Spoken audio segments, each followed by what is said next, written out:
ಏನು ನಿನ್ನನ್ ಸಾಯ್ಸಕ್ ಬಂದ್ರಾ? ಹಾಕಿದ ಚಿಲ್ಕ ಹಾಕ್ದಾಗೆ ಇದೆ. ಒಳಗ್ ಯಾರು ಬರಕ್ ಸಾಧ್ಯ ಭದ್ರ? ಅಣ್ಣ, ದಿಮ್ಮಿಂದ ನಾನು ಉಸಿರುಗಟ್ಸಿ ನನ್ನ ಸಾಯಿಸ್ಬೇಕು ಅಂತ ನೋಡಿದ್ರಣ್ಣ. ಅಂದ್ರೆ ಭಾವನೆ ಅಮ್ಮನ್ನ ಸಾಯಿಸ್ಬೇಕು ಅನ್ಕೊಂಡಿದ್ದಾನಂತಾಯ್ತು. ಅಣ್ಣ, ಅದ್ಯಾರು ಅಂತ ನನಗೆ ಗೊತ್ತಾಗ್ಬೇಕು. ಅವ್ರನ್ನ ಜೀವಂತವಾಗಿ ಕರ್ಕೊಂಡ್ ಬಾ ಅಣ್ಣ. ನನ್ನ ಕೈಯಿಂದಾನೇ ಅವ್ರನ್ನ ಸಾಯಿಸ್ಬಿಡ್ತೀನಿ. ಭದ್ರಾ ಹೇಳಿದ್ ಕೇಳಿಸ್ತಲ್ವಾ? ಹೋಗಿ ಒಂದ್ ಗ್ಲಾಸಲ್ಲಿ ನೀರು ತಗೊಂಬನ್ನಿ. ನೀರ್ ಯಾಕಣ್ಣ ತರ್ಬೇಕು? ಕೆಟ್ಟಗನ್ಸು ಬಿದ್ದು ಎದ್ದಾಗ ಒಂದ್ ಗ್ಲಾಸ್ ನೀರು ಕುಡಿದ್ಬಿಟ್ಟು ಮಲಗಬೇಕು. ನಾನಿಷ್ಟೊತ್ತು ಹೇಳಿದ್ದು ನಿನಗೆ ಕೆಟ್ಟ ಕನಸ್ತರ ಅನಿಸ್ತಿದ್ಯಾ? ಕನ್ಸಲ್ ಬಂದಿರೋ ಕೊಲೆಗಾರನ ಹಿಡಿಯೋದಿಕ್ಕೆ ನಾನೇನಾದ್ರೂ ಹುಚ್ಚನ್ ತರ ಕಾಣ್ತಿದ್ದೀನ ಭದ್ರಾ? ಅಣ್ಣ, ನಾನು ಹೇಳಿದ್ದು ನಿಜ ಅಣ್ಣ. ನಿಜವಾಗ್ಲೂ ಯಾರೋ ಬಂದಿದ್ರಣ್ಣ. ಭದ್ರನ ಆತಂಕ ನೋಡ್ತಾ ಇದ್ರೆ ನಿಜ ಅಂತ ಅನ್ನಿಸ್ತಿದೆ ರೀ. ಸುಮ್ನಿರು. ಈ ಧನಂಜಯ ನೆರಳು ತಾಗಿಸ್ಕೊಳ್ಳಕ್ಕೆ ಭಯ ಪಡ್ತಾರೆ. ಹಾಗಿರುವಾಗ ನಮ್ಮನೆ ಗೋಡೆ ದಾಟ್ಬಿಟ್ಟು ಬರೋ ಧೈರ್ಯ ಯಾರಿಗಿದೆ? ನಿಮ್ ನೆರಳು ನಿಮ್ಮನೆ ಹೊಸ್ಲು ದಾಟೋ ಶಕ್ತಿ ಸಾಮರ್ಥ್ಯ ಇರೋ ವ್ಯಕ್ತಿನ ನಾನ್ ನೋಡ್ದೆ ಅಪ್ಪ. ಆ ದಮ್ಮು ಧೈರ್ಯ ಇರೋ ವ್ಯಕ್ತಿ ನಿಮ್ ಮಗನೇ ಮಾವಯ್ಯ. ಈ ಲೋಕ ಬೇಡ ಅನ್ಕೊಂಡವ್ರು ಈ ಮನೆಗೆ ಬರೋ ಧೈರ್ಯ ಮಾಡ್ಬೋದು. ಈ ಜೀವನ ಸಾಕು ಅನ್ಕೊಂಡವ್ರು ನನ್ನ ತಂಗಿ ತಂಟೆಗೆ ಬರ್ಬೋದು.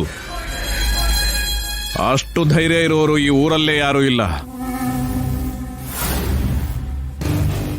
ಇದಾರಪ್ಪ, ನನ್ ಪಕ್ಕನೇ ಇದ್ದಾರೆ. ನಮ್ ಮನೇಲೇ ಇದ್ದಾನೆ. ತಪ್ಪು ಮಾಡ್ತಾ ಇದೀಯ ಅಣ್ಣ.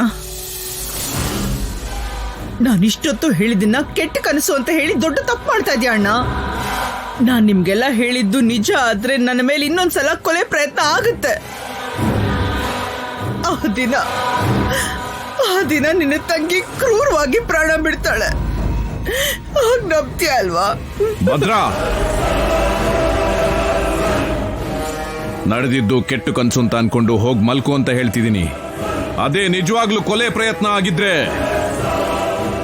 ಕೊಲೆ ಮಾಡಕ್ ಬಂದಿರೋ ಒಂದ್ ತಲೆ ಕಡ್ದು ಆ ತಲೆನೇ ನಿನಗೆ ದಿಂಬಾಗ್ನ ಅಂತ ಅಂದ್ಕೊಡ್ತೀನಿ.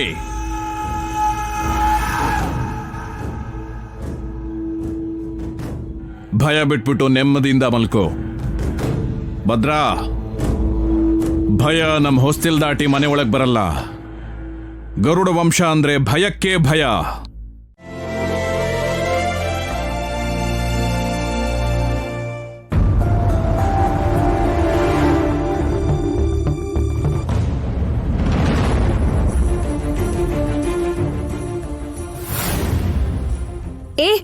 ಹೂವ್ ಯಾಕೆ ಕಿತ್ತದೆ? ಹೂ ತಾನೆ ಕಿತ್ತಿರೋದು. ಏನೋ ಇದ್ರ ಪ್ರಾಣ ಕಿತ್ತಷ್ಟು ಫೀಲ್ ಆಗ್ತಾ ಇದೆಯಾ? ಇಷ್ಟ ಇಲ್ದೆ ಹೂವನ್ನ ಕೀಳೋದು ಅಂದ್ರೆ ಅದ್ರ ಪ್ರಾಣನ ತೆಗೆಯೋದ್ರ ಸಮಾನ. ಕೇಳ್ದೆ ಹೂವು ಕಿತ್ತು ತಪ್ಪು ಮಾಡಿದ್ಯಾ? ಹಾಗ ಹೂ ತರ ಇರೋ ನೀನು ಪ್ರಾಣ ತೆಗಿಯಕ್ ನೋಡೋದು ತಪ್ಪಲ್ಲ ಅಂದ್ಮೇಲೆ ಈ ಹೂ ಪ್ರಾಣ ತೆಗಿಯೋದು ತಪ್ಪಲ್ಲ ಅನ್ಸುತ್ತೆ.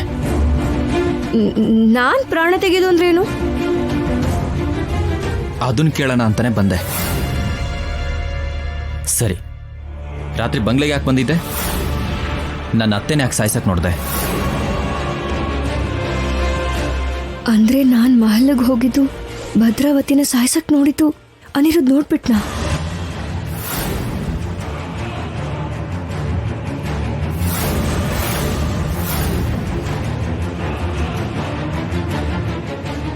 ನಾನು ಈ ಮಾತನ್ನ ಹೇಳಿದಾಗ ನಿನಗೆ ಕೋಪ ಬರುತ್ತೆ ಅನ್ಕೊಂಡೆ. ಆದ್ರೆ ನೀನು ಯೋಚನೆ ಮಾಡ್ತಾ ಇದೀಯ. ಇದ್ರರ್ಥ ನಾನು ಕೇಳಿರೋ ಪ್ರಶ್ನೆ ಸರಿಯಾಗೇ ಇದೆ. ನೀನು ಮಾಡಿರೋ ಕೆಲಸದಲ್ಲಿ ಸ್ವಾರ್ಥ ಇದೆ. ಹೇಳು, ಪ್ರಾಣ ಉಳಿಸೋ ಈ ಕೈಯಿಂದನೇ ನನ್ನ ಅತ್ತೆನ ಸಾಯ್ಸಕ್ ಯಾಕೆ ನೋಡ್ದೆ? ಯಾಕೆ ಕೊಲೆಗಾರ್ತಿ ಆಗೋದಕ್ಕೆ ಹೊರಟಿದ್ದೆ? ಹೇಳು ಪುಣ್ಯ.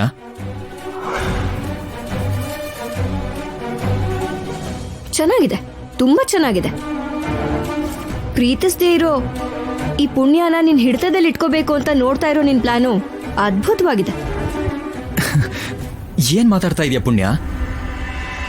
ನಾನ್ ನಿನ್ನ ಭಯಪಡಿಸಿ ಹಿಡಿತದಲ್ಲಿ ಇಟ್ಕೊಳ್ಳೋದಂದ್ರೇನು? ಅಲ್ವಾ?